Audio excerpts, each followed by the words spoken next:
You got him? Nope. Oh, I lost him. He's... Okay, you're only 15 foot away, so let them compete over it. Let them think. Let them.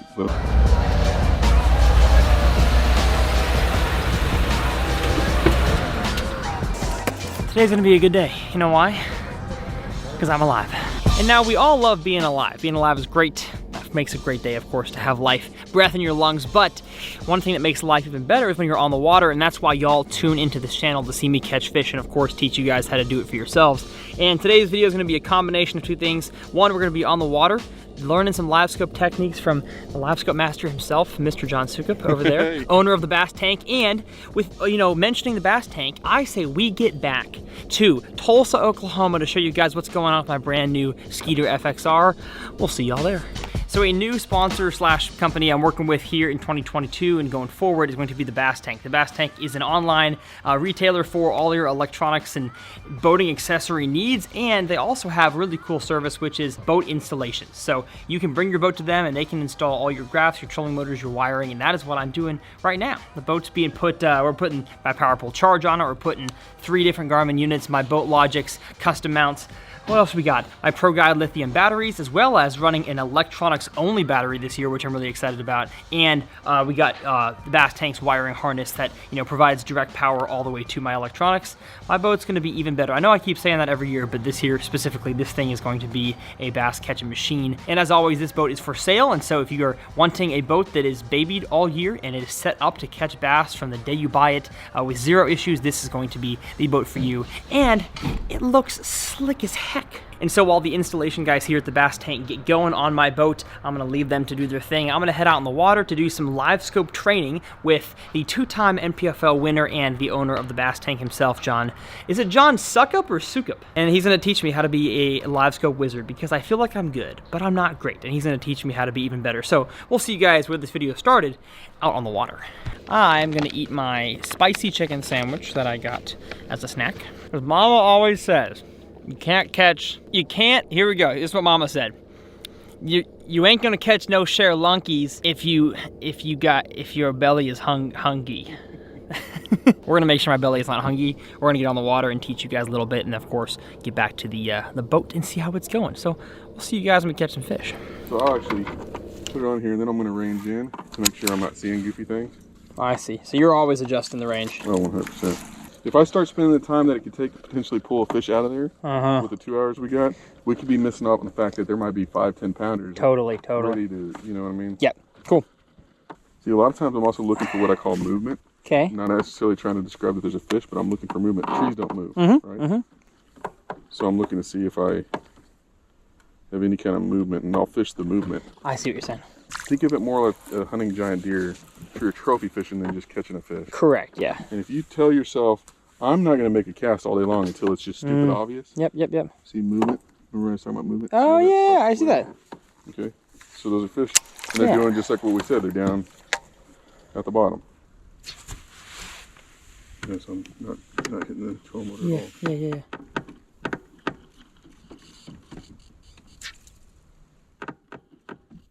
And you were talking about guys practice different than you.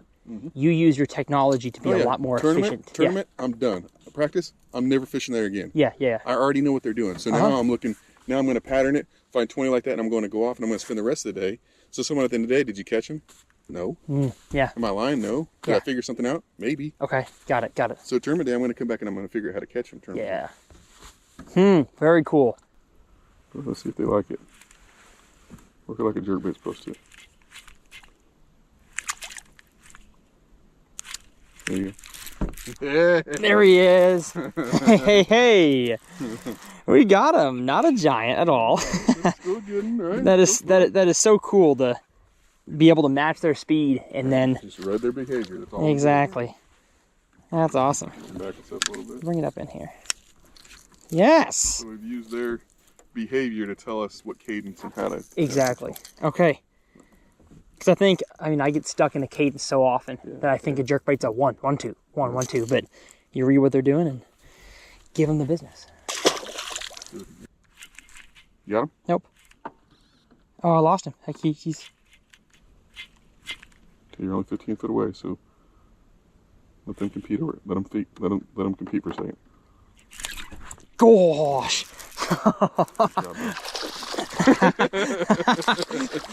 This is wicked. This is so cool. Where are your big mamas though, huh?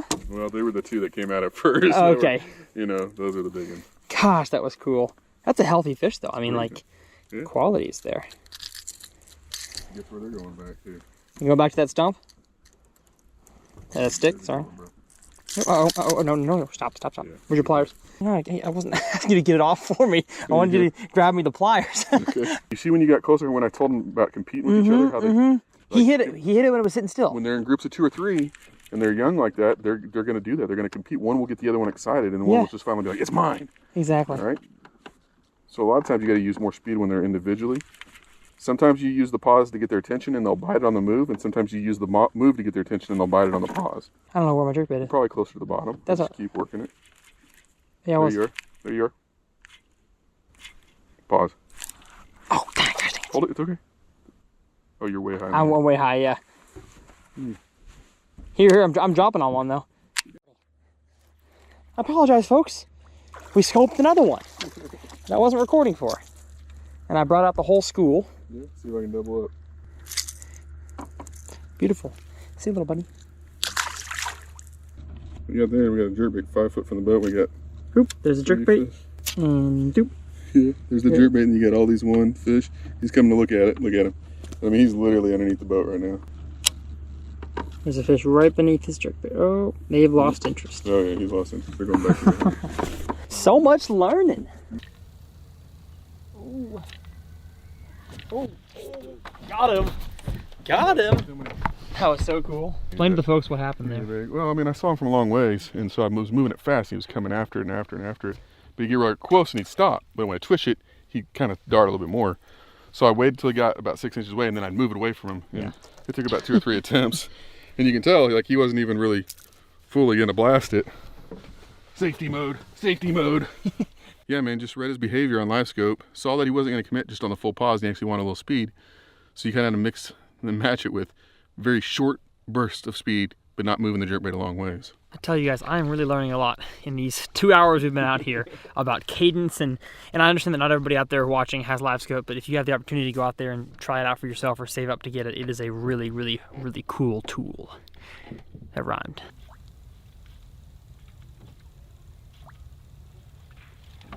Got him. Yes! Let's go! Oh, that felt so stinking good. He ate it, huh? That felt so good. Oh, yes! Oh, baby! John is the teacher, my friends. Yes! It popped off. Oh, man. That right there is what we call an Oklahoma good one. Let me go show my camera down there. All right, folks. As I was talking to you guys about, really learning the cadence and how to like keep the lure in front of that fish, no matter what you're doing, but a jerkbait is kind of the best example to teach with. And I saw this fish, 4.5 pounder, and it kind of chased me down the first time, missed, kind of messed up the cadence. He came back for it. I kind of sped it up. He was speeding up behind it, and it's almost like you're playing cat and mouse with these fish. Exactly what you do. And got ourselves a beautiful Oklahoma winter fish. Let's go! Oh, she was ready to go. Yeah. This stuff is addicting, folks. We just had some bacons chasing me, and they wouldn't eat. It's part of the video game.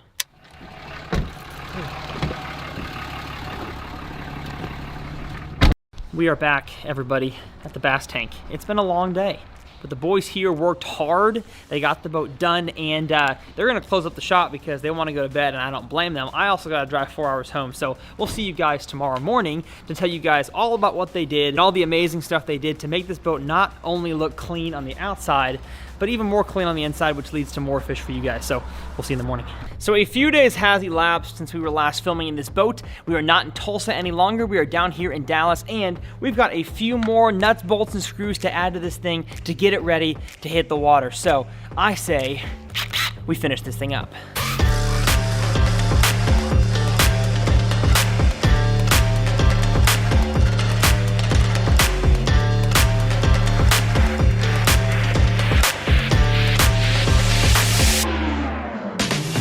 So what we have installed here on the boat is my main camera setup, I guess camera pole, I guess you could call it, that I've used in my boats really ever since my dad and I first got a bass boat. And it's the reason why my videos oftentimes have a way different perspective than other fishing YouTubers, because I don't have a GoPro way down here on the console. I can stick a GoPro, I can stick my big camera that I'm filming on right here. I can put both of those on a heavy duty Manfrotto monopod, and I can keep it down here at console level, or I can raise it almost all the way up to eye level if I'm standing on the front deck, which gives an incredible amount of versatility when it comes to filming my videos. So every single year I'm always replacing this metal piece right here, screwing it into the fiberglass, and that's what y'all saw in the time lapse. But I say we finish out this video by showing you guys exactly what the bass tank did inside my boat and why I am incredibly impressed. So naturally, we're gonna start back here in the stern of the boat in the battery compartment, which of course contains all of our batteries. But really, there's a whole lot more to this compartment than just the batteries. There are breakers, there are fuses, there are wires, and if done incorrectly or messy, it can lead to a lot of problems down the road. You know, even though I have the boat for 1 year, it's problems for my boat buyers in the future. But the way the bass tank does it, there are zero problems. This thing is absolutely immaculate. So for my batteries this year, I'm running 5 different marine batteries instead of the average 4 that come in most bass boats. So normally you have 3 trolling motor batteries that are rigged in series or parallel to power your trolling motor, and then you have 1 main cranking battery, as they call it, that of course helps your engine turnover to go down the lake. It runs all of your electronics, accessories, live wells, power poles. That is all being drawn off of the cranking battery.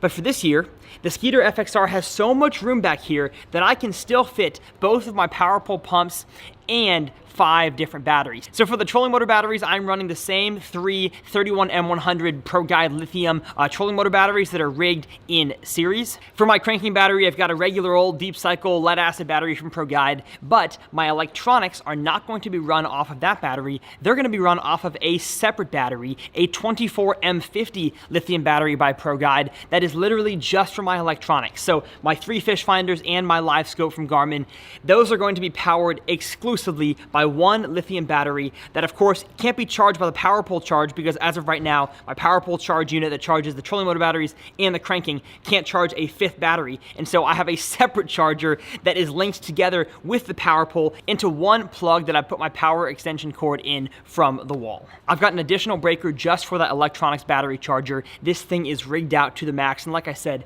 it is so clean in there. Moving on to the console area right here, I can't really show y'all much of how clean it is, but the wires, you know, came from back here to all my batteries to the accessories here at the dash, and then they go up towards the front deck over there. So right now, I do not currently have the BoatLogix mount that sits right here. There was some miscommunication between BoatLogix and myself on what size console I had, and so I'm getting the new one here in a few days. Y'all will see that in the videos. So right now, I've just got the standard Garmin mount here on my Skeeter console. So there's really not a whole lot to report up here, but we got a fish finder. And that one there will most likely be a Garmin EchoMap 10 or a 12. The mount fits both of them, but I feel like I'm going to want the 12 up here at the front for my Livescope.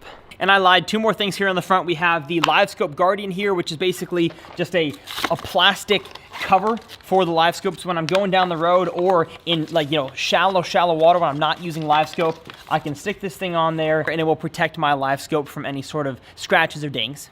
And instead of using zip ties or electrical tape to put my Livescope cable onto my trolling motor shaft, I'm using the Bass Tank's own neoprene cover called the Shaft Guard, I believe it is. Whoever buys my boat at the end of the year is going to have one heck of a boat. It is babied.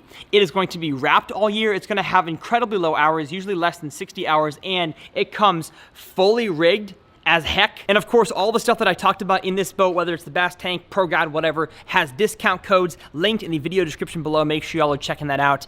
But I really want to get on the water. I don't want to sit here and talk about the boat any longer, and I'm sure y'all don't want to either. But hey, if you guys enjoyed this video, hit that subscribe button. I'm excited for another awesome year of creating bass fishing content for you guys. And remember, pond content not going away. Kayak content, going to get more. Bass boat content, gonna continue plowing along. I just love creating bass fishing videos and content that can help you guys catch more fish. Whether I'm using my Livescope to actually look at the fish and the lures, as I will in some videos, or going in completely blind like a lot of you guys out there who don't have access to electronics like I do, I wanna make videos for all of you guys. And so of course, if you have any video suggestions for me as we head into 2022, let me know in the comment section below. We'll see you guys next time, right here on TRF.